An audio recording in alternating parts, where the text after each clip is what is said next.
ভারতে কি আদেও দেখা যাবে ফিফা ওয়ার্ল্ড কাপ 2026-এর?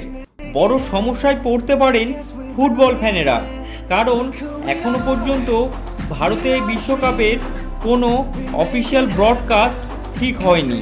প্রথমে প্রায় $100 মিলিয়ন শর্ত বিক্রি করতে চেয়েছিল ফিফা, পরে সেটি কমিয়ে $35 মিলিয়ন করা হলেও তবুও কোনো বড় সংস্থা আগ্রহ দেখায়নি।